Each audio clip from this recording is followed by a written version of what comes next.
Shalom famille, soyez les bienvenus au programme de enseignement sur le thème Pourquoi m'as-tu appelé. Nous avons commencé un programme depuis le lundi. Il y a eu apparemment une petite erreur qui s'est glissée sur la fiche. Ça devait prendre fin normalement à la date 29, mais une erreur s'est glissée sur la fiche. Et ça a laissé croire que le programme devait prendre fin le 27. Donc, nous vous présentons toutes nos excuses sur le sujet. Veuillez nous excuser, c'est une erreur qui s'est glissée. On ne s'est même pas rendu compte de cela. Amen.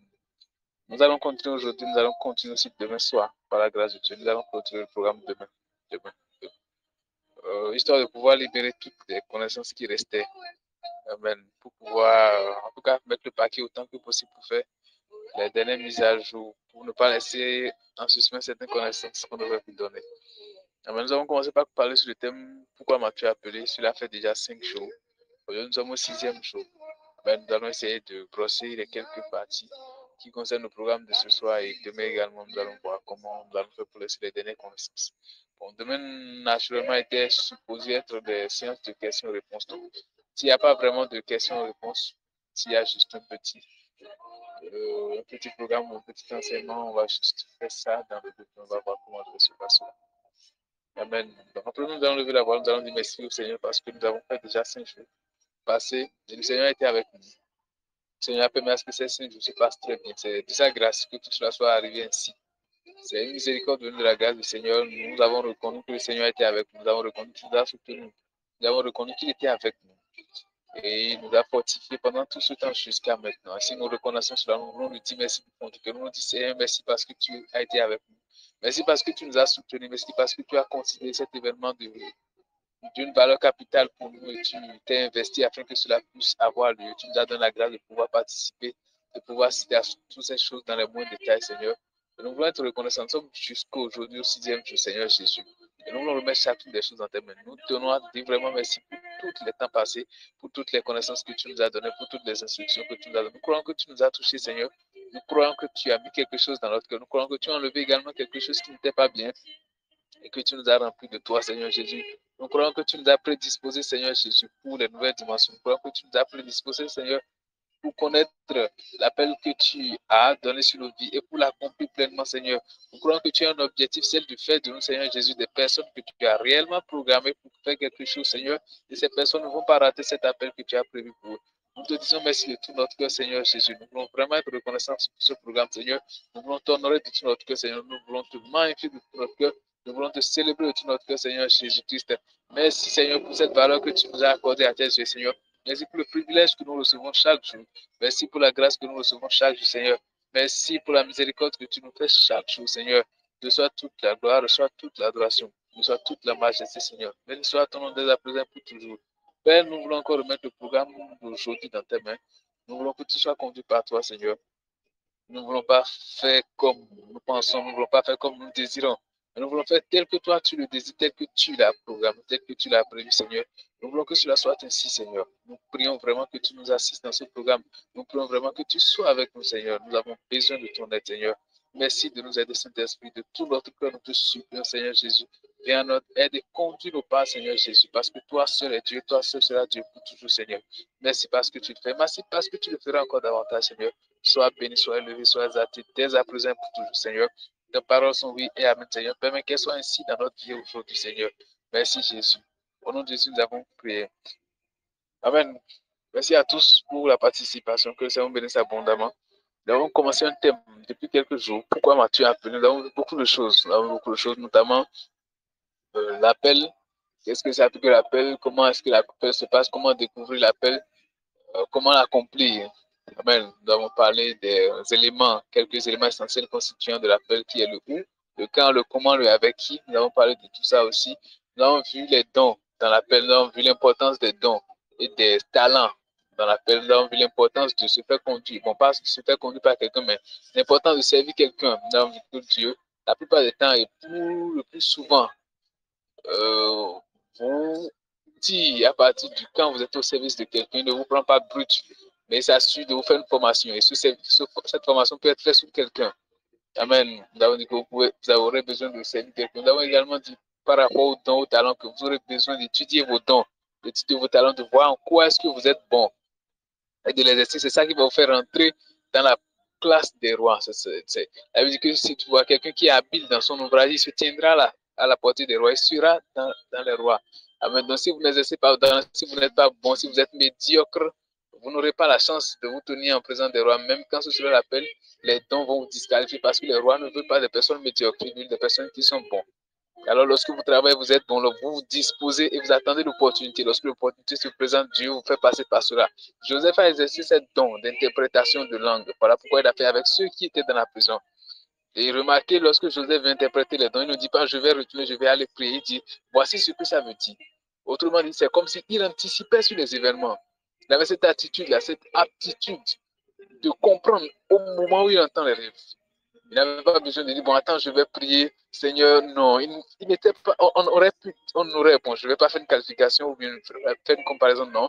Mais il avait cette aptitude de, pendant que tu lui parles, pendant que tu lui expliques les choses, il te l'explique sur le champ, sans même avoir besoin de faire de recours en arrière ou pas. Non, il ne faisait pas ça. Cela s'est répété 2 fois. Vous aurez remarqué que lorsque Pharaon a commencé par lui raconter les songes, il a fait pareillement ça. Il a dit, voilà, si ce que me dit ton songe, il a exercé ce don qu'il avait. Il a exercé, il est devenu très bon. Et c'est ce qui a ouvert la porte. Donc les opportunités viendront. Mais si vous ne vous exercez pas, si vous ne vous préparez pas, alors même quand les opportunités vont se présenter, vous n'allez pas pouvoir. Vous n'allez pas pouvoir. Donc étudiez-vous. Donc connaissez-vous vous-même. Connaissez les talents que vous avez, connaissez les dons que vous aviez. Étudiez-les. Amen. Vous les étudiez, vous les comprenez, vous connaissez comment elles fonctionnent, vous les aiguisez, de sorte à ce qu'elles soient sharp, elles soient vraiment tranchantes. Et comme ça, Dieu va vous ouvrir l'opportunité. C'est ça qui va vous faire partie. Remarquez Esther, avant qu'elle ne soit choisie par le roi, elle va dire que c'est la grâce qu'il a choisie. Le roi l'a vu, il était attentionné par lui. Mais avant que Esther soit, il y avait une catégorie de choix qui devait être fait. On avait dit, il y avait un critère pour choisir les filles. Elles devaient d'abord être vierges, elles devaient être belles de figure. Et Esther avait ces 2 qualités. La beauté, c'est Dieu qui donne. Mais, quoi? La virginité, elle en a gardé. Elle a travaillé pour garder sa virginité. Amen. Et elle était respectueuse. Lorsque vous lisez toute l'histoire, même après quand elle quitte de chez Mardochée, elle respectait. Elle respectait, elle était soumise aux décisions de Mardochée, bien qu'elle était reine. Amen. Vous prenez Daniel également, vous regardez le critère de choix de Daniel pour faire partie des jeunes qui ont été tirés de Babylone. C'était un grand critère. On a dit qu'il était sage, il était doué. Il y a toujours un critère. Il y a toujours un critère qui va vous faire filtrer pour vous faire rentrer dans la classe. Il y a toujours un critère. Alors, si vous êtes médiocre, si vous êtes paresseux, ce n'est pas évident que vous allez rentrer dans la paix. Ce n'est pas évident. Ce n'est pas évident. Amen. Hier, nous avons vu une personnalité qui est Moïse, qui est une personnalité qui a pu accomplir son appel, celui de sortir le peuple d'Israël. Nous avons vu également que Dieu a, comment on appelle, Dieu a appelé Aaron dans le désert pour demander à Aaron de venir accompagner Moïse sur le chemin, ce qui a été fait. Amen. Nous avons vu également que Moïse servait sous Jéthro, son beau-père. Nous avons vu beaucoup de choses concernant l'histoire de Moïse. Nous avons vu que les capacités que vous avez, ce n'est pas ce que vous... Les incapacités, je veux dire, les faiblesses que vous avez ne sont pas des limites pour Dieu, pour empêcher à ce que vous accomplissiez l'appel de Dieu. Parce que l'appel de Dieu ne dépend pas de vos capacités, il dépend des capacités de Dieu. Dieu ne compte pas sur ce que vous pouvez faire, mais compte sur ce que lui peut faire quand il vient vous choisir. Amen. Et quand il vous choisit, il vous exerce. Il travaille avec vous pour faire des choses. C'est ce que nous avons vu jusqu'à là. Amen.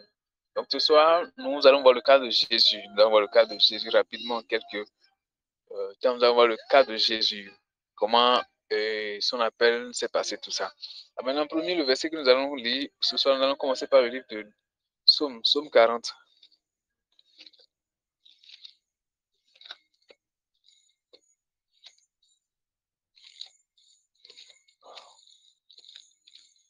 Sérieux. Amen. Si quelqu'un là peut nous aider. Sinon, je vais lire Psaume 40 à partir du verset 7. La Bible dit ceci. Tu ne désires ni sacrifice ni offrande. Tu m'as ouvert les oreilles. Tu ne demandes ni holocauste, ni victime expiatoire. Alors je dis, voici, je viens avec le rouleau du livre écrit pour moi. Je veux faire ta volonté, mon Dieu, et ta loi est au fond de mon cœur. Je lis encore. Tu ne désires ni sacrifice ni offrande. Tu m'as ouvert les oreilles. Tu me demandes ni holocauste, ni victime expiatoire. Alors je dis, voici, je viens avec le rouleau du livre écrit pour moi. Je veux faire ta volonté, mon Dieu, et ta loi est au fond de mon cœur. Jésus ici raconte l'histoire, c'est pas prophétie. Amen. Que David donne une prophétie. Et une prophétie, ça va celle qui s'accomplit à la parallèle avec Jésus qui dit, il dit, tu n'as désiré les sacrifices, tu m'as fait un corps, tu m'as donné une chair. Et je viens pour faire au Père ta volonté. Dans le livre, il est question de moi. Il essaie de moi que le livre parle. Le livre parle de moi, raconte l'histoire me concernant. C'est ce qu'il dit. Amen. Nous allons voir une concordance dans le Nouveau Testament concernant le même sujet. Luc 4, verset 16 à 21. Luc 4, cette histoire raconte le fait que Jésus se tient dans le temple et on lui remet un rouleau. C'est le livre de son ministère. On lui remet un rouleau, on lui remet un livre. Je vais essayer de le lire. Nous allons voir. Luc, chapitre 4, verset 16.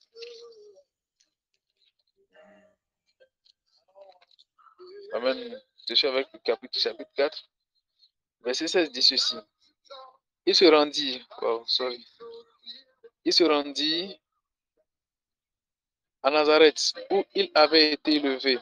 Et selon sa coutume, il entra dans la synagogue le jour du sabbat. Il se leva pour faire la lecture. Et on lui remit le livre du prophète Isaïe. L'ayant déroulé, il trouva l'endroit où il était écrit. L'Esprit du Seigneur est sur moi, parce qu'il m'a oint pour annoncer une bonne nouvelle aux pauvres. Il m'a envoyé pour guérir ceux qui ont le cœur brisé.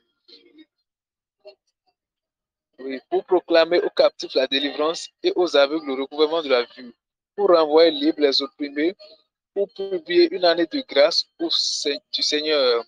Ensuite, il roula le livre, le remit aux serviteurs et s'assit. Tous ceux qui se trouvaient dans la synagogue avaient les regards fixés sur lui. Alors il commença à leur dire, aujourd'hui, cette parole de l'Écriture que vous venez d'entendre est accomplie. Amen. Jésus lit un passage de l'Écriture qui parlait d'une prophétie de Isaïe. Et après, Jésus dit, cette passage de l'Écriture s'est accompli. Il a fait référence à lui. Vous voyez l'histoire qui suit. Paul commence par se demander, mais qui est-ce qu'il est? Jésus savait qu'il y avait quelque chose qui était dit à son sujet. Il comprenait que quelque chose l'annonçait lui, quelque chose parlait de lui. Il avait compris. Amen. Et c'est par rapport à cela qu'il a fonctionné. Lorsque l'appel vient, vous allez comprendre. Il est important de savoir. Nous revenons encore au début, correct, comprendre comment est-ce que le plan doit fonctionner. Ça ne va pas forcément se détailler de bout en bout pour vous. Ça ne va pas forcément être clair. Si c'est ici, ça, non. Mais vous aurez des petites percussions, des petites directives, des petites orientations, des petites séquences qui vous donnent un peu un détail approximatif par rapport à de là où. En tout cas, vous pouvez avoir la fin. Vous pouvez avoir la fin, et bien vous n'allez pas connaître tout de suite le parcours qui vous mène jusqu'à la fin. Amen. Vous allez avoir des courtes séquences, des courtes séquences, des courtes séquences, des courtes séquences qui vont vous conduire jusqu'à là-bas. Donc vous n'aurez pas une possibilité de dire, bon, tout à l'heure je cours, je vais à la fin de l'appel. Non, ça ne pourra pas se faire comme ça. On avait déjà dit que l'appel s'accomplit chaque jour. Amen. L'une des deuxièmes choses que nous allons voir au sujet de Jésus, nous avons vu, premier, c'est que Christ a connu tout le concernant. Il connaissait de bout en bout ce que disait l'Écriture à son sujet. Il savait qu'est-ce que le plan disait, qu'est-ce que les Écritures disaient à son sujet. Il avait compris, il avait connu. Amen. Il avait compris, il avait connu. Il a fonctionné en fonction de cela.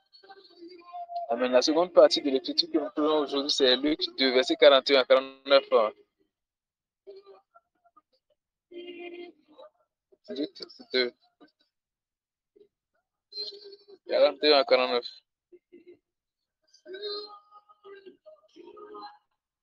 Voici ce que l'Écriture déclare. Les parents de Jésus allaient chaque année à Jérusalem à la fête de Pâques. Lorsqu'il fut âgé de 12 ans, ils montèrent selon la coutume de la fête. Puis, quand les jours furent écoulés et qu'ils s'en retournèrent, l'enfant Jésus resta à Jérusalem. Son père et sa mère ne s'en aperçurent pas, croyant qu'il était avec leurs compagnons de voyage. Ils firent une journée de chemin et le cherchèrent parmi leurs parents et leurs connaissances. Maintenant, le verset 45. Mais ne l'ayant pas trouvé, ils retournèrent à Jérusalem pour le chercher. Au bout de 3 jours, ils le trouvèrent dans le temple, assis au milieu des docteurs, les écoutant et les interrogeant. Tous ceux qui l'entendaient étaient frappés de son intelligence et de ses réponses. Quand ses parents le virent, il fut saisi d'étonnement et sa mère lui dit, mon enfant, pourquoi as-tu agi de la sorte avec nous? Voici ton père et moi, nous te cherchons avec angoisse. Il leur dit, pourquoi me cherchez-vous? Ne savez-vous pas qu'il faut que je m'occupe des affaires de mon père? Mais il ne comprit pas ce qu'il leur disait. Puis il descendit avec eux pour aller à Nazareth et il leur était soumis. Sa mère gardait toutes ces choses dans son cœur et Jésus croissait en sagesse, en statut et en grâce devant Dieu et devant les hommes. Amen. L'histoire raconte ici que Jésus avait 12 ans. Ils étaient allés à une fête des Juifs. Puis après, Jésus s'était arrêté dans le temps pour étudier, pour écouter ce que les pharisiens et les docteurs de la loi étaient en train de dire. Il leur répondait. Amen. L'histoire, la raison principale pour laquelle nous sommes attirés ici, c'est qu'il dit, ne savez pas que je dois faire les affaires de mon Père. Il avait une conscience depuis qu'il avait l'âge de 12 ans qu'il était venu pas pour n'importe quoi, pour n'importe qui. Il avait quelque chose à faire et il savait qu'il devait se préparer. On aurait pu supposer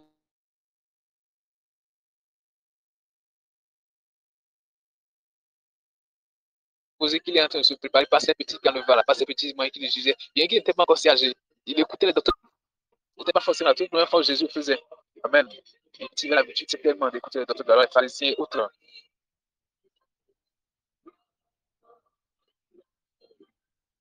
Amen. Il avait compris qu'il avait quelque chose à faire et il se préparait par rapport à cela depuis qu'il avait l'âge de 12 ans jusqu'à avoir 30 ans. Amen. On a vu ce qui s'est passé à la suite. Amen. Nous allons voir un troisième point. Concernant Jésus et son appel. Nous allons voir Luc 3, verset 23. Luc 3, verset 23 déclare. Jésus avait environ 30 ans lorsqu'il commença son ministère, étant comme on le croyait, fils de Joseph, fils d'Élie. On a dit qu'il avait 30 ans lorsqu'il avait commencé son appel. Il avait commencé cette histoire-là depuis 12 ans. Il commençait par se cultiver. C'est la même chose dont je parlais tout à l'heure. Il avait commencé par 12 ans. Il avait conscience de l'appel, mais il ne s'est pas précipité pour accomplir l'appel. La Bible dit qu'il avait commencé à l'âge de 30 ans. Et lorsque ces 30 ans, on sonnait ces 30 ans, on commençait, c'est alors là qu'il a commencé par accomplir l'appel. Mais ce n'était pas à l'âge de 30 ans qu'il avait connu l'appel. Non. Jésus avait connaissance de son appel il y avait très bien longtemps. Il y avait déjà un bon moment. Depuis qu'il était enfant, il savait. Donc, même quand vous êtes précipité à la connaissance de l'appel, vous devez déduire à partir de quand l'appel doit commencer. Et c'est indispensable. Sinon, vous allez vous précipiter dans certaines choses qui peuvent vous coûter un peu cher.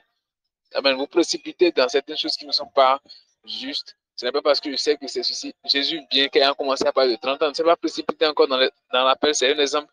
Mais il a dû aller faire une formation, aller faire 40 ans dans le désert d'abord avant de revenir et de commencer proprement dit l'appel. Amen. Il est nécessaire de savoir à partir de quand l'appel commence et comment est-ce qu'elle est censée se dérouler. C'est indispensable. C'est indispensable. Amen. C'est très, très, très indispensable. C'est très, très, très indispensable. Nous prenons le livre de Luc 4, verset 1 à 14.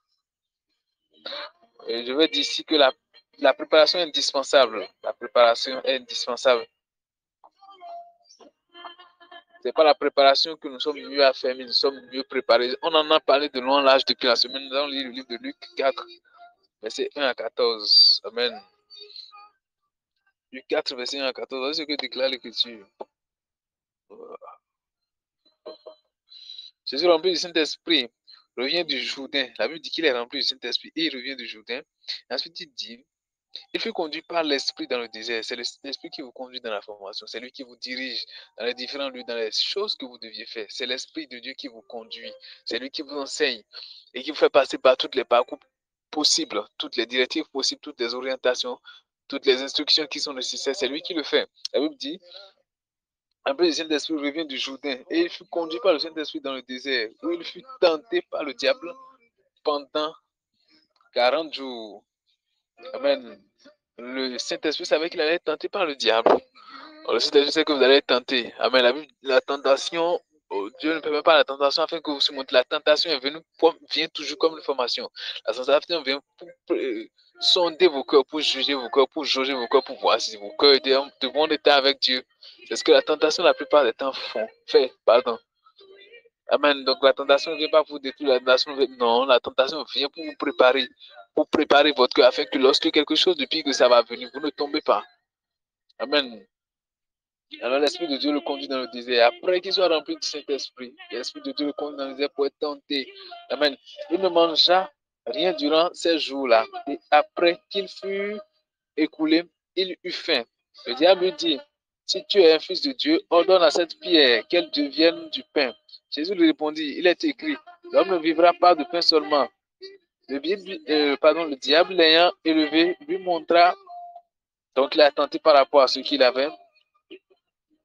Ensuite, il le tente par rapport à la gloire et dit, le diable ayant élevé, lui montra en un instant toutes les royaumes de la terre et lui dit, je te donnerai toute cette puissance et la gloire de ce royaume, car elle m'a été donnée, et je la donne à qui je veux. Si donc tu te prosternes devant moi, elle sera toute à toi.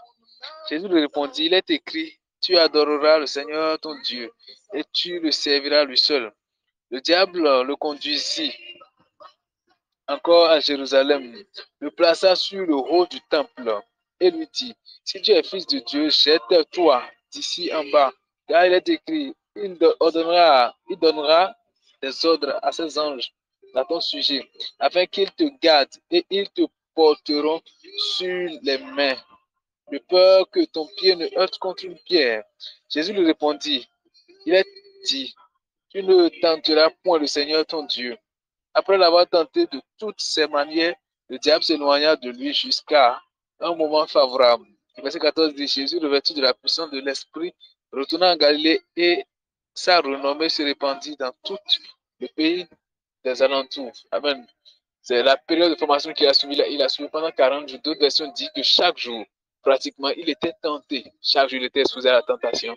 Et il devait gagner, il devait vaincre, il devait surmonter la tentation. Nous avons parlé de cela dans la semaine, nous avons dit que vous serez forcément exposé aux tentations, vous serez forcément préparé. Votre cœur serait sondé. Il est important que vous travaillez sur l'orgueil si vous êtes orgueilleux, pour devenir humble si c'est l'amour de l'argent, que vous travaillez sur ces choses, afin de pouvoir les dominer. Sinon, lorsque la gloire va venir, lorsque vous allez monter, ces genres de choses viendront forcément d'une certaine façon. Mais si votre cœur n'est pas préparé, elles vont vous faire chuter, elles vont vous faire tomber, ce qui est un grand risque. Amen. Continuons rapidement. Amen. Vous aurez à vous préparer par rapport à la puissance, par rapport aux finances. Et beaucoup de choses, beaucoup de preuves vont venir. Amen. Nous sommes dans Luc 4, versets 16 à 24 maintenant. Et Christ avait compris clairement de quoi parlait son appel. Clairement. Allons avec Luc 4, verset 17 à 24. Luc 4, verset 17 à 24 dit ceci.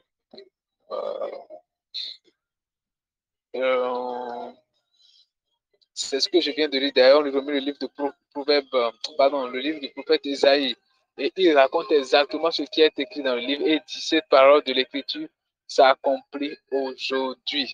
Cette parole de l'écriture s'accomplit aujourd'hui. Jésus a compris ce que c'était son appel. Il a compris. Amen. C'est ce que nous lisons de Jésus. Là, on lit rapidement 2 versets et nous allons clôturer avec la séance de ce soir. Luc 22, verset 39.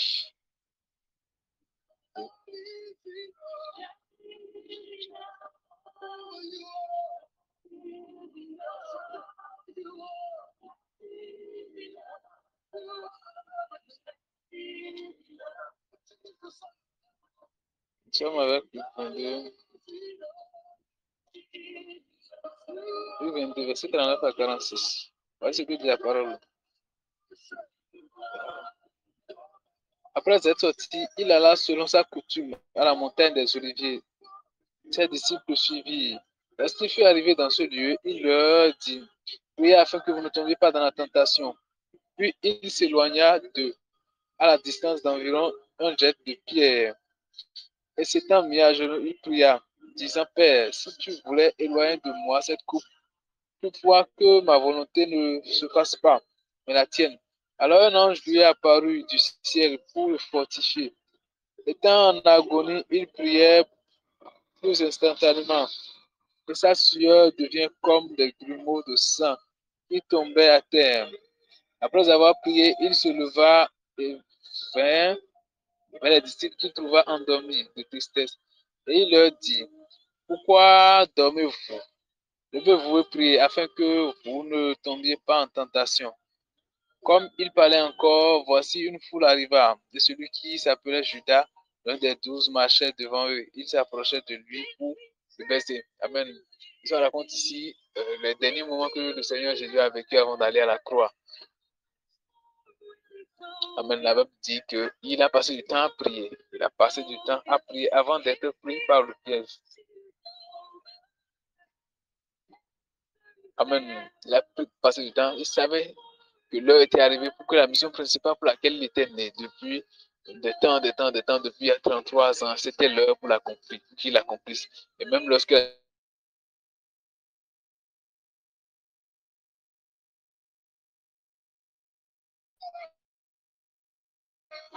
il savait clairement compris son appel, avait compris les différentes directives qu'il devait prendre l'appel et comment cela devait se passer.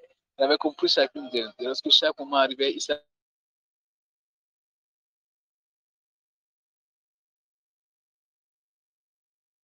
Donc, Christ avait compris sa mission.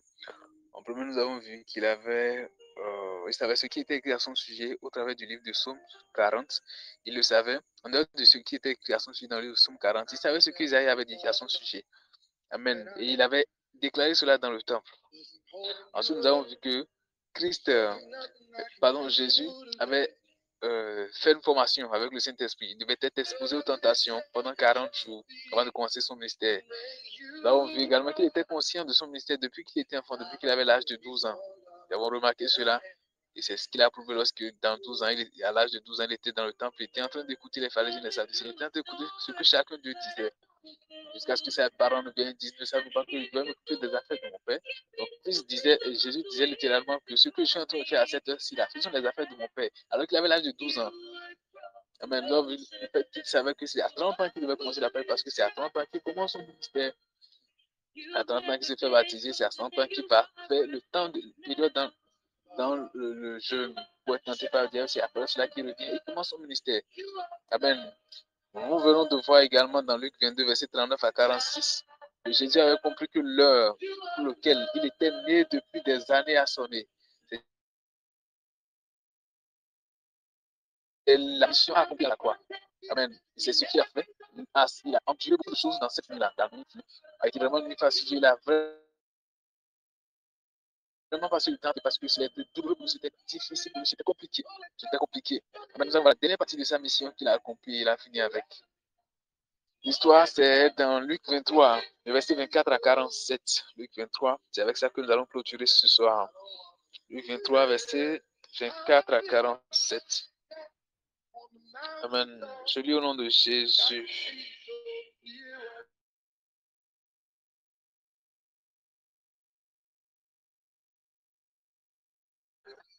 Jésus me répondit, je te le dis en vérité, aujourd'hui tu seras avec moi dans le paradis. Il était déjà environ la 6e heure et il y avait des ténèbres sur toute la terre jusqu'à la 9e heure. Le soleil s'obscurcit et le voile du temple se déchira par le milieu. Jésus s'écria d'une voix forte, Père, je remets mon esprit entre tes mains. Et en disant ces paroles, il expira. Le centenier, voyant ce qui était arrivé, glorifia Dieu et dit, certainement cet homme était juste. Et tous ceux qui assistaient en foule à ce spectacle, après avoir vu ce qui était arrivé, s'en retournèrent se frappant la poitrine. Tous ceux de la connaissance de Jésus et les femmes qui l'avaient accompagné depuis la Galilée se tenaient dans l'éloignement et regardaient ce qui se passait. Il y avait un conseiller nommé Joseph, homme bon et juste, qui n'avait point participé à la décision et aux actes des autres. Il était d'Arimathée, ville des Juifs, et il attendait le royaume de Dieu. Cet homme se rendit vers Pilate et demanda le corps de Jésus. Il le descendit de la croix, l'enveloppa d'un seuil et le déposa dans un sépulcre taillé dans le roc où personne n'avait encore été mis. C'était le jour de la préparation et le sabbat allait commencer. Les femmes qui étaient venues de la Galilée avec Jésus, accompagnées de Joseph, vinrent qu'est-ce qu'il raconte? Vit le sépulcre et la manière dont le corps de Jésus fut déposé. Et s'en étant retournée, elle préparait des aromates et des parfums, puis elle se reposait oui, se reposait le jour du sabbat, selon la loi. Amen. Donc là, raconte la dernière mission de Jésus, celle qui a été accomplie à la croix. Le parcours de Jésus est sur de beaucoup d'événements tels qu'on a déjà dit dans les temps précédents. Il a fait beaucoup de choses. Amen. Nous avons vu un cas dans l'Ancien Testament qui était le cas de Moïse. Nous avons vu un cas qui était le cas de Jésus aujourd'hui. Nous avons vu avec qui Jésus, bon, on n'a pas vu de façon détaillée avec qui Jésus a marché. On a vu concrètement qu'il avait conscience de son appel. On a vu que cela était même depuis l'âge de 12 ans, il avait conscience de cela, mais il savait que ce n'était pas encore le temps de manifester l'appel. Il se préparait pendant qu'il passait du temps avec les pharisiens, les sadduciens, tout ça là. Et à l'âge de 30 ans, il a commencé son appel. Il a accompli jusqu'à ce que, lorsque l'heure est venue pour qu'il aille à la croix, pour qu'il soit maltraité par le Christ, il a compris que c'était l'heure pour être maltraité. Et il s'est soumis à la maltraitance jusqu'à ce que l'heure d'aller à la croix ne sonne. Il est allé à la croix, il a accompli l'œuvre principale pour laquelle il était arrivé, celle pour laquelle vous et moi nous sommes devenus, par lequel vous et moi, une œuvre, celle par laquelle vous et moi nous sommes devenus chrétiens et chrétiennes. Amen. C'est l'accomplissement de cet appel de Christ là qui nous a donné cette chance d'être chrétiens. Et non seulement nous a donné cette chance d'être chrétiens, mais a permis à tous les citoyens chrétiens du monde entier là d'être sauvés. Amen. Toute personne qui se dit être chrétien là, c'est à cause de cela là que cette personne est chrétienne. Imaginez le nombre de personnes qui sont Christ a accepté faire une œuvre, accepté et remettre un appel, accepter obéir au Père. Il a dit, le Père nous montre ma vie. Il m'a dit, je peux la donner si je veux. J'ai choisi de la donner au monde. Il dit qu'à Dieu a tant aimé le monde qu'il a donné son Fils unique, afin que quiconque croit dans lui ne périsse pas, mais qu'il ait la vie éternelle. L'appel n'est pas forcément quelque chose qui fait plaisir. C'est un sacrifice. La plupart des temps, c'est un sacrifice. Amen. C'est un sacrifice qui se fait. C'est un investissement qui se fait. C'est on s'investit corps, âme et esprit. Amen. C'est vrai que l'appel va ramener beaucoup de biens, notamment celle que Christ va gagner lorsque nous allons venir à la résurrection des morts. Christ va beaucoup gagner de nous. Amen. Comme nous sommes chrétiens, nous appartenons à Jésus, tout ça là. Amen. Mais ça a demandé un sacrifice. Un fils de Dieu, un Dieu, une personne Dieu qui s'est fait en chair humaine, qui s'est laissé maltraiter par les autres, qui s'est laissé foutre. Les hommes ont fait ce qu'ils voulaient. Amen. Et cette personne n'a rien dit. Il a accepté, il s'est soumis parce qu'il savait l'importance de cette chose-là jusqu'à ce qu'il ne meure à la croix et qu'il ne revienne. Et nous, de même, nous n'aurons pas d'excuses pour accomplir notre appel. Nous n'aurons pas d'excuses en disant cela est difficile, cela est ci, cela est ça. Nous n'aurons pas d'excuses. Nous n'aurons pas d'excuses. Nous n'aurons pas d'excuses pour ne pas accomplir l'appel. Nous n'aurons pas d'excuses pour ne pas accomplir la raison pour laquelle nous avons été appelés. C'est indiscutable, c'est inexcusable. C'est inexcusable. Si Jésus l'a fait, nous aussi nous devons le faire. Amen. Nous sommes en train de venir à la fin. Nous allons baisser nos têtes. Nous allons en premier dire merci à Jésus. Merci Seigneur parce que tu es en train de nous accorder cette grâce pour toutes les connaissances que tu es en train de nous donner Seigneur. Merci parce que tu nous as permis encore d'apprendre encore beaucoup aujourd'hui. Tout ce que nous avons appris jusqu'à aujourd'hui, ce n'était pas le fruit de nos efforts, ce n'était pas notre intelligence, ce n'était pas notre capacité, mais c'est Christ qui a permis à ce que ce soit une grâce pour nous. Amen. Nous allons dire merci au Seigneur. Merci parce que Seigneur, nous sommes encore en train de terminer un programme ce soir. Merci parce que tu nous as encore enseigné, merci parce que tu nous as encore instruit. Merci parce que tu nous as encore parlé par rapport à ta propre vie. Tu as montré l'importance. Seigneur, nous te disons merci de tout notre cœur. Merci parce que Christ, tu es mort à la croix pour nous. Tu as compris ton appel. Tu as dit dans le livre des Psaumes, il est question de moi et je viens au Père pour faire ta volonté. Tu ne venais pas pour faire ta volonté à toi, mais pour faire la volonté du Père, Seigneur. Nous voulons aussi faire ta volonté à toi. Dis à Jésus, je veux faire aussi ta volonté, telle que tu as fait la volonté du Père. Je veux découvrir, je veux discerner, je veux comprendre ce que tu dis à mon sujet, ce que tu as planifié dans le calendrier à mon sujet, ce que tu as prédestiné depuis la fondation du monde. Le livre dit dans le Psaume 40, verset 7 et 8, il dit dans le livre, il est question de moi, je viens pour faire ta volonté. Il a compris que Dieu avait écrit quelque chose à son sujet depuis longtemps. Là, Jésus découvert cette portion de l'écriture qui parlait de lui. Et c'est ce qu'il a décidé d'accomplir. Alors demandons au Seigneur, qu'est-ce que tu as écrit à mon sujet? Je veux, Père, faire ta volonté aussi. Tel que tu as fait la volonté du Père, je veux aussi faire ta volonté. Je te supplie. Ne te cache pas à mes yeux. Ne te cache pas à ma face. Ne m'empêche pas de te discerner, ne m'empêche pas de te connaître, ne m'empêche pas de te reconnaître, Seigneur. Ne m'empêche pas de toucher du doigt la connaissance que j'ai besoin d'avoir. Seigneur, permets-moi de connaître l'appel, permets-moi de connaître la raison pour laquelle tu m'as appelé, permets-moi de connaître et de discerner la raison pour laquelle tu m'as appelé, Seigneur. Non seulement cela, Seigneur, mais laisse-moi connaître tout le parcours qui mène à l'accomplissement de cet appel-là. Laisse-moi aller jusqu'au bout de cet appel, Seigneur. Ne me laisse pas me fatiguer, me décourager sur le chemin, mais permets-moi, Seigneur, de connaître toutes les rouages qui conduisent vers l'accomplissement de cet appel-là. Toutes les rouages, dans les moindres détails, Seigneur Jésus. Permets-moi de connaître le camp de chacune de ces choses, de savoir quand est-ce que je dois être à gauche, quand est-ce que je dois être à droite, quand est-ce que c'est l'heure de la croix, quand est-ce que c'est l'heure de la résurrection, quand est-ce que c'est ceci, quand est-ce que c'est cela. Seigneur, donne la grâce à chacun, Seigneur Jésus, afin que nous puissions discerner cela, que nous puissions comprendre cela, que nous puissions mettre cela en pratique, Seigneur Jésus. Donne la grâce à chaque personne, Seigneur, de connaître l'appel, de connaître comment va fonctionner l'appel, de connaître le processus de l'appel, de connaître toutes les directives possibles de l'appel, Seigneur. Accorde la grâce à chaque personne, Seigneur. Accorde la grâce à chaque personne, Seigneur. Accorde la grâce à chaque personne, Seigneur. Accorde la grâce à chaque personne, Seigneur. Tel que tu as connu, tu as compris l'appel. Donne à chacun de connaître et de comprendre l'appel. Donne à chacun de connaître et de comprendre l'appel. Donne à chacun de connaître et de comprendre l'appel. Donne à chacun de connaître et de comprendre l'appel, Seigneur. Donne à chacun de connaître et de comprendre l'appel, Seigneur. Tel que tu as connu, tu as compris l'appel. Donne à chacun de connaître et de comprendre l'appel, Seigneur. Merci parce que tu le fais. Merci parce que tu le fais, Seigneur. Merci parce que tu le fais, Jésus. Reçois toute la gloire, reçois toute l'adoration. Reçois toute la gloire, reçois toute l'adoration.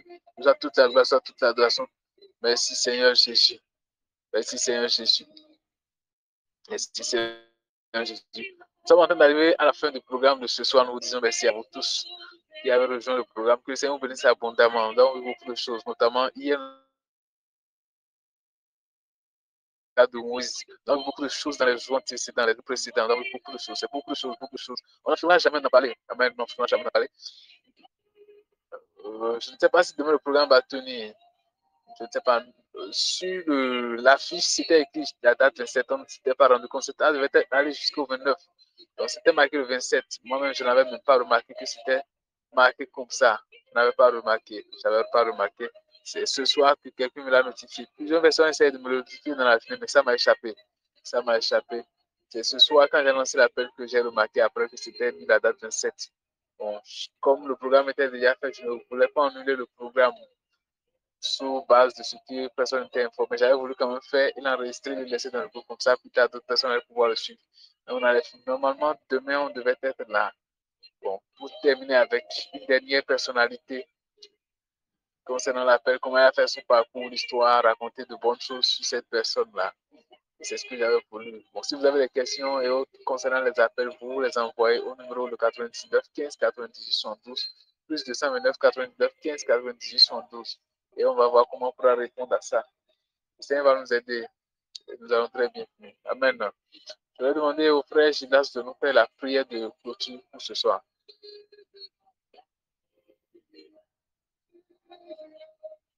Si cela est possible. Votre micro est éteint, si vous me recevez.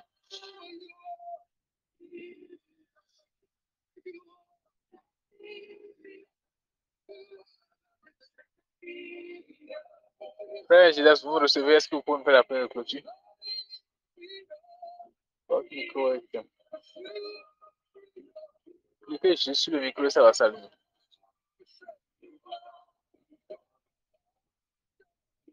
Bon, ce n'est pas grave. Ce n'est pas grave si vous n'êtes pas là. Nous clôturons au nom de Jésus. Seigneur, nous vous remercions, nous rendons grâce pour le programme tel que vous l'avez assisté, Seigneur. Nous disons merci, nous remettons le reste des choses dans vos mains, Seigneur. Nous voulons que vous preniez le contrôle de toutes choses, Seigneur, et que vous diriez toutes choses pour la gloire de votre nom, Seigneur. Merci de recevoir honneur, gloire et majesté, Seigneur. Et que toute la gloire vous revienne dès à présent pour toujours, Seigneur. Merci, Jésus. Au nom de Jésus, nous avons prié. Amen. Prenons le prochain rendez-vous pour demain si tout va bien. Que le Seigneur vous bénisse abondamment. Amen. Shalom. Shalom.